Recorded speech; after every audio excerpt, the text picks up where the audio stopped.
Wananchi mkoani Manyara wameondokana na hadha ya kusafiri hadi mikoa jirani kutafuta huduma ya usafishaji damu na kipimo cha mfumo wa chakula baada ya huduma hiyo kuzinduliwa rasmi katika hospitali ya rufaa ya mkoa huo. Awali, baadhi ya wananchi waliohitaji huduma hizo walilazimika kusafiri katika mikoa ya Dodoma, Kilimanjaro na Arusha, na wengine kuhama mkoa ili kupata huduma hiyo kwa urahisi, lakini sasa huduma hiyo inapatikana ndani ya mkoa wa Manyara.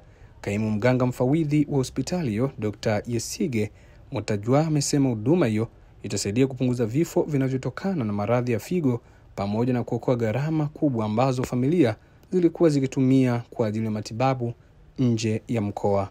Naye mkuu wa mkoa wa Manyara Quincy Ndiga amesema serikali imejipanga kuendelea kuboresha miundombinu ya afya ili wananchi wapate huduma bora wakiwa karibu na maeneo wanayoishi. Hizi ni ripoti kutokea Babati mkoani Manyara. Sisi kama mkoa leo tunazindua hapa ili wananchi waweze kupata huduma. Katibu tawala amezungumza hapa, lakini tumemsikia mganga mfawidhi akielezea manufaa makubwa ambayo yanakwenda kupatikana katika mkoa wetu kwenye eneo la afya, haswa kwa wagonjwa hawa ambao walikuwa wanakwenda mbali na wanatumia gharama kubwa. Lakini kuna wengine inawezekana kwa kushindwa kumudu gharama wamepoteza maisha maskini. Lakini sasa tumekwenda kuokolewa. Mheshimiwa Daktari Samia Suluhu Hassan kwa mara nyingine zaidi ya milioni 500.5 zimeingia hapa kwenye eneo hilo tu la siku hii ya leo ambayo tunalizungumzia hapa. Lakini pia tunajua tuna magonjwa haya ya kuumwa matumbo. Unafika unasema mimi nahisi kama vile na vidonda vya tumbo, hasa masuala kuhisi hapa kutakuwa hakuna tena. Madaktari watakuingiza kipimo, watapima na watajiridhisha kweli una kidonda cha tumbo au umehisi tu wewe umekula vimbiwa tumbo linatoa gesi unasema una vidonda vya tumbo.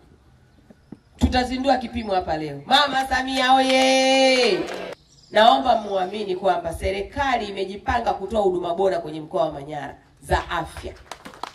Wauguzi wazuri, wenye moyo, wenye upendo ambao wataendelea kutoa huduma hizi bora. Lakini kizuri, jana pia tumekumbushana majukumu yetu, ikiwa ni pamoja na kula tena kiapo.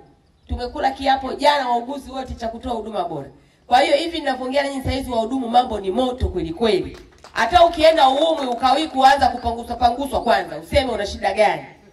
Kwa sababu huduma ya kwanza unaiona kutoka kwa muuguzi kwenye sura yake, unapona kabla hujapata tiba. Uanzishaji wa huduma hii ya kusafisha damu na kipimo cha mfumo wa chakula zitasaidia kusogeza huduma karibu na wananchi. Kwani wagonjwa wengi wamekuwa wakipewa rufaa kwenda nje ya mkoa, hasa Dodoma, hospitali Benjamin Mkapa, lakini KCMC Kilimanjaro, lakini pia mara chache hospitali ya Idom na Mount Meru, hasa kwenye eneo la kusafisha damu. Kwa upande, tangu tumeanza huu mwaka wa fedha Julai 2024 tumeshatoa rufaa 22 kwa wagonjwa kwenda kusafisha damu nje ya mkoa.